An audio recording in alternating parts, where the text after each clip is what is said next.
So I saw the play, and I'm a person that loves sports and was a good athlete, and I understand sports really well, really well. And that wasn't a foul. That wasn't even an infraction. That was two guys running full speed that happened to crash into each other. You can't. Close your eyes right now and imagine you are the most powerful man in world football. You are sitting in a lavish VIP suite high above the pitch at Lumen Field in Seattle. Outside that glass window, 80,000 fans are screaming. Half of them are directing two words straight at your box: FIFA Mafia. But deep down, as you look at the scoreboard flashing 4-1 in favor of the visiting team, you're quietly letting out a sigh of relief.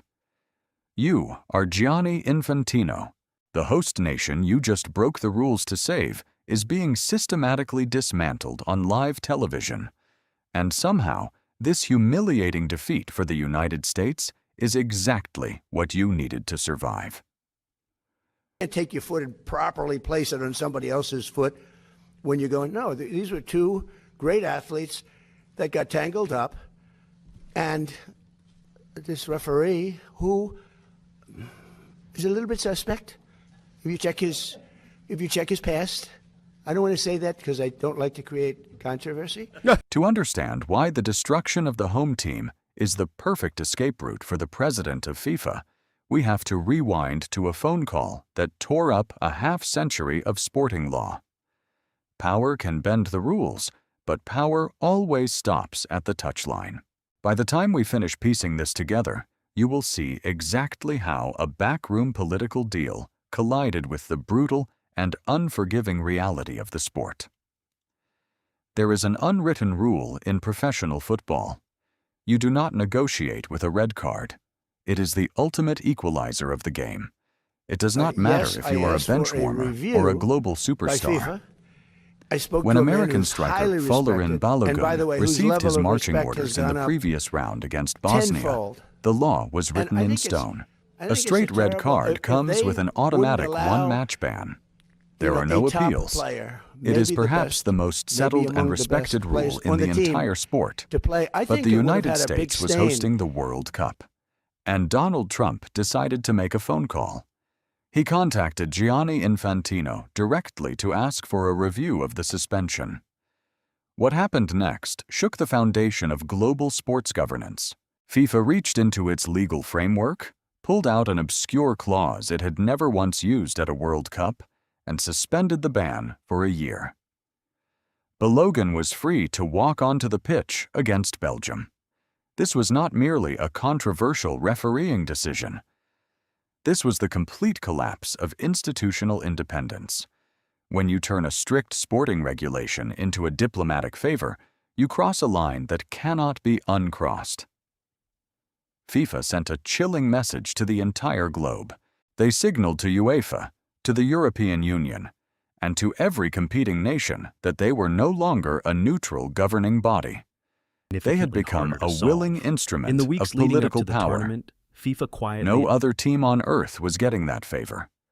Only the co-hosts. Think about the magnitude of that betrayal. A head of state makes a private call, and a fundamental rule of the game simply vanishes. The integrity of the most-watched tournament on the planet was suddenly hanging by a thread. The rest of the world looked on in sheer disbelief as the laws were rewritten overnight for exactly one player, and it did not stop at rewriting the rulebook. The political pressure began to target the officials themselves. Donald Trump publicly called the Brazilian referee who sent Balogun off, Rafael Klaus, suspect. This was a direct attack on the integrity of a professional official on the global stage. It forced the Brazilian Football Confederation to release a formal statement defending their referee as an exemplary professional. The machinery of a superpower was being mobilized to bully the individuals tasked with enforcing the rules. A commissioner from the European Union even weighed in publicly, stating clearly that sporting decisions must belong to sporting bodies, not politicians. The outrage was global, and it was deafening. But the true victims of this institutional failure were not abstract concepts of justice. The victims were the men of the Belgium national team. They were the ones who had to step onto the grass and face a star attacker who, by every metric of fairness, should have been sitting in the stands in civilian clothes. Belgium tried to appeal this miraculous suspension reversal. FIFA shut them down immediately. The governing body told them they had no standing because they were not an interested party in a decision that directly determined who they would face in a World Cup knockout match. Read that sentence again in your mind and let the absurdity sink in. They held a team meeting the exact moment the news broke. They knew the deck was stacked against them by the highest offices of power. They were stepping into a stadium where the host nation had the refereeing schedule, the crowd, and now the personal blessing of the FIFA president on their side. When you see a global institution abandon its own laws so shamelessly to appease a political figure, it makes your blood boil. You realize that the game you invest your heart in is being manipulated by men in expensive suits who have never felt the weight of a crucial match. You watch the scales of justice tip toward power, and you wonder if the sport is dead. But the game always has a response. If you want to see how the football world fought back against this ultimate betrayal, and how they used the grass itself to deliver a verdict no courtroom could, stay with me. The retaliation was swift, and it happened exactly where the politicians could not control it. Arrogance has a very predictable formula.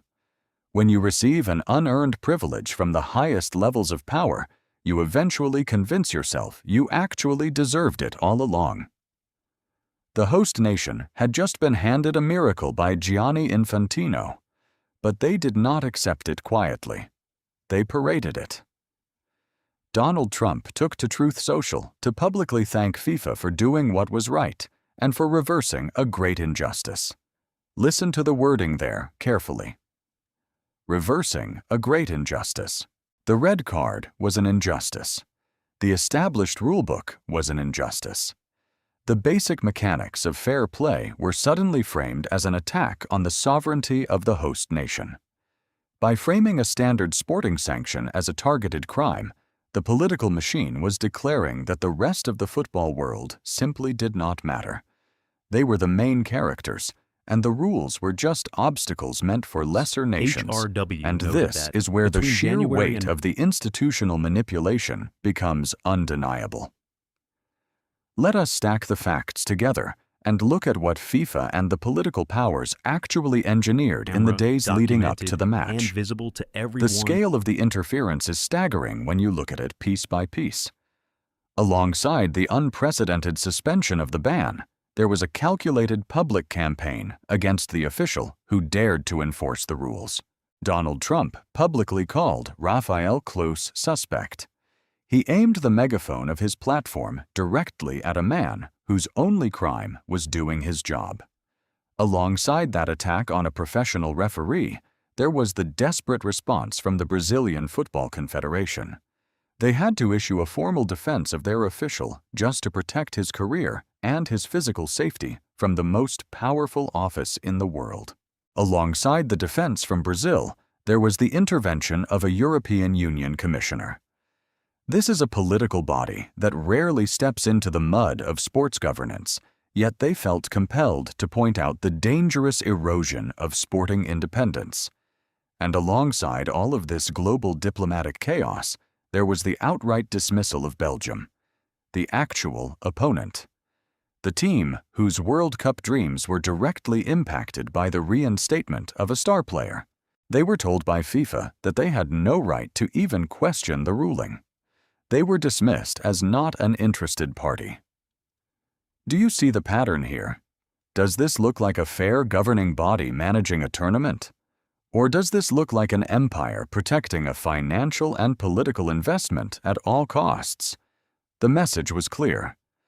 The host nation will advance, and anyone who stands in the way will be silenced and or documented smeared. by human But the rights most tragic organizations. irony of this The entire economic saga impact are is staged in not the human corruption history. itself. Think about what that actually It is the looks like in absolute practice. strategic 48 blindness of teams it. moving simultaneously The across people pulling the strings in the boardroom do not understand the game they are trying to rig.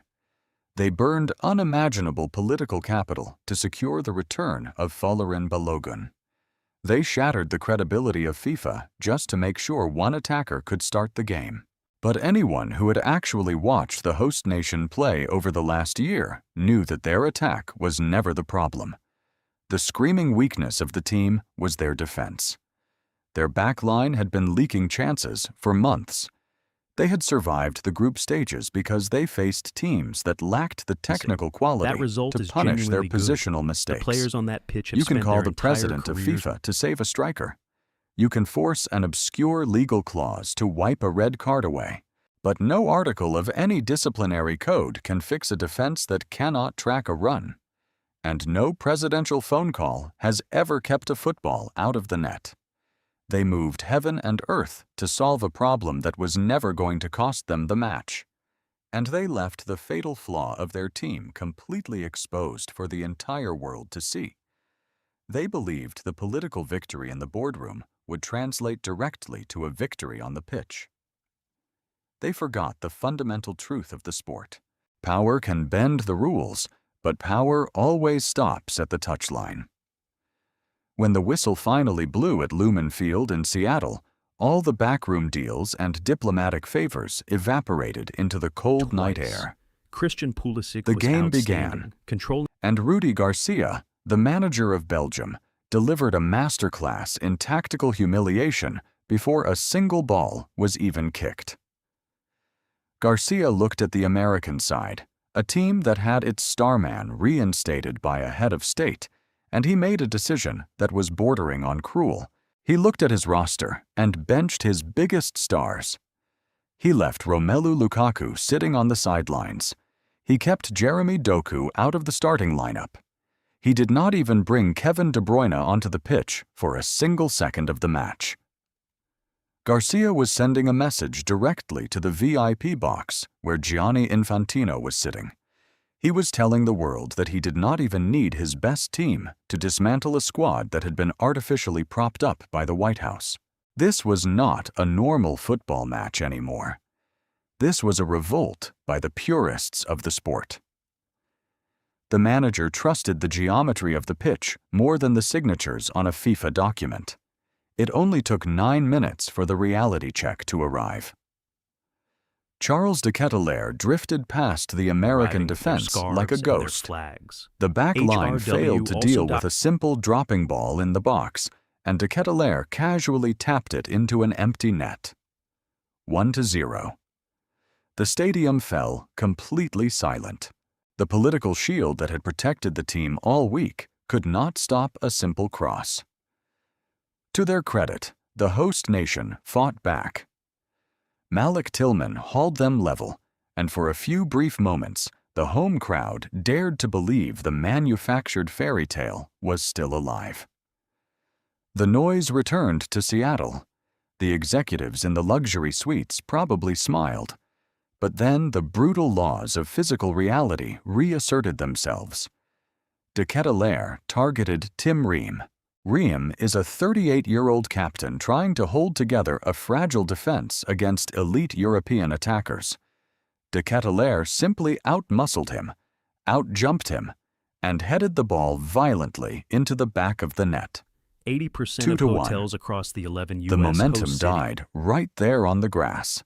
You could see the hope drain from the faces of the American players. And then came the moment that turned a painful defeat into a global humiliation. A moment so inexplicable, it looked like the pressure of the entire scandal had finally broken the minds of the players on the field. Matt Freese, the goalkeeper for the United States, charged wildly off his line to clear a long ball from Belgium. He got to it first. Almost He had immediately the after time. the tournament began. And then, The president for of the absolutely Arlington no logical reason, he stopped himself in the middle of the clearance. He froze. De Ketelaere pounced immediately. The ball squirted loose to Hans Vanaken, and Vanaken rolled it into a completely unguarded net. 3-1. A total calamity. A self-inflicted disaster on the biggest stage imaginable.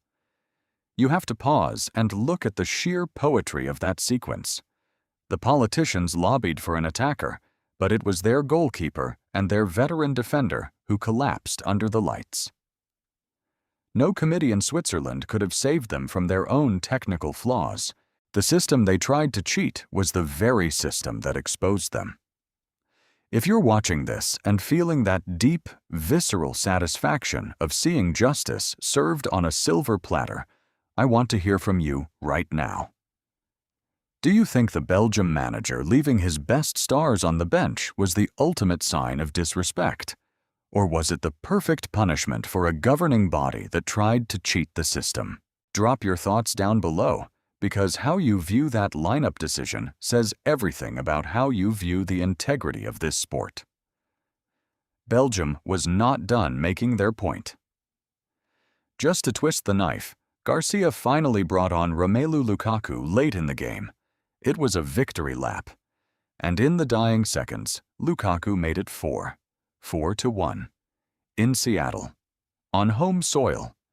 With Folarin Balogun on the pitch the entire time, completely neutralized and utterly anonymous. The political favor meant absolutely nothing in the end. The destruction was absolute. It was a victory for the sport over the bureaucracy. But what happened after the final whistle is what truly reveals the dark heart of FIFA, and it will change the way you look at the survival of this entire tournament. When the final whistle echoed across the stadium in Seattle, the celebration from the Belgian side was not your standard post-match display of joy. It was a calculated, venomous message directed straight at the establishment. The players and the staff knew exactly what kind of machine they had just dismantled. The official Belgium national team account immediately posted 2 words alongside the pictures of their victory. Overturn this. It was a brilliant, devastating taunt. They were openly daring the politicians and the sports executives to find another obscure clause to erase what had just happened on the grass. And the players on the pitch made sure the message was broadcast globally. After scoring the 4th goal, Romelu Lukaku debuted a celebration that looked suspiciously identical to the signature dance of a certain American president. They were not just beating a football team. They were mocking the political interference that tried to derail their tournament. The reaction was not just coming from the sporting world either. Mary Lee Trump, a fierce critic of her own family, wrote publicly that he can only win if he cheats. The spectacle had transcended sports and become a global referendum on the abuse of power. But here is the most fascinating paradox of this entire scandal. It brings us right back to that luxury suite where Gianni Infantino was watching the collapse of the host nation.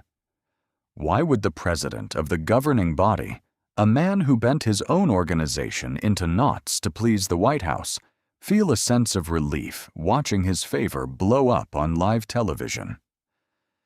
Think about the alternative reality. Imagine if the United States had scraped through with a narrow 1-0 victory, and the winning goal came from Folarin Balogun. The entire World Cup would have been poisoned instantly. Every subsequent match the host nation played would carry a massive, undeniable asterisk. The press conferences would be endless interrogations about corruption. The neutral fans would riot in the stadiums. The tournament would stop being a celebration of global football and transform into a month-long geopolitical crisis. The governing body would be forced to defend an indefensible decision every single day. Instead, Belgium took the problem off the table completely. By delivering a ruthless 4-1 thrashing, they did the dirty work that the executives in Switzerland were too compromised to do themselves. They restored the natural order of the sport. And in doing so, they provided the tournament with the ultimate escape hatch. All 3 co-hosts, the United States, Mexico, and Canada, are now officially out of the tournament at the round of 16. The brackets are moving forward.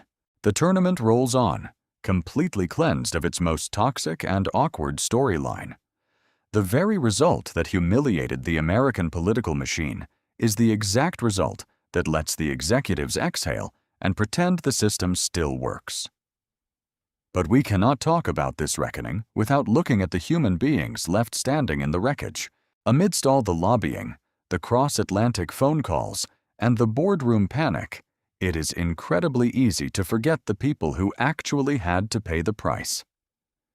When the match ended, American players collapsed on the turf in tears. A summer of genuine hope and real belief ended in the ugliest possible fashion. And you have to feel a moment of profound sympathy for them. Those players did not ask Just for a under presidential 700 seats intervention. short of the venue's They did listed not make the capacity phone of calls. 45. They did not write the statements challenging the referee. They just wanted to play a football match. Instead, they were forced to wear the consequences of a political stunt in front of 80,000 people and the entire watching world. By every account, Folarin Balogun handled the impossible situation with immense class. He went out of his way to speak with the Belgian manager after the match, and the manager told him plainly that none of this was his fault. The players were never the villains in this story. They were the The pawns. language is blunt and They specific, were the ones who and had did to not absorb appear the from anger of a cheated opponent, while the men in suits watched safely from behind glass. The history of this competition is filled with regimes trying to use the sport for political gain, but the interference was usually hidden in the shadows. This was different. This was loud, arrogant, and broadcast for the entire world to see. The players were sacrificed on the altar of public relations. This entire saga leaves behind a lesson that every kid who ever kicked a ball already knows in their bones. You can spend millions on lobbying. You can pull the most powerful strings on the planet. You can literally phone the leader of the free world and get the rulebook rewritten overnight to give your team an advantage. But you cannot phone in a clean sheet. You cannot lobby your way past a well-organized midfield. When the ball is actually rolling on the pitch, all the money and all the political capital in the world mean absolutely nothing. If you try to cheat the game, sooner or later, the game collects its debt.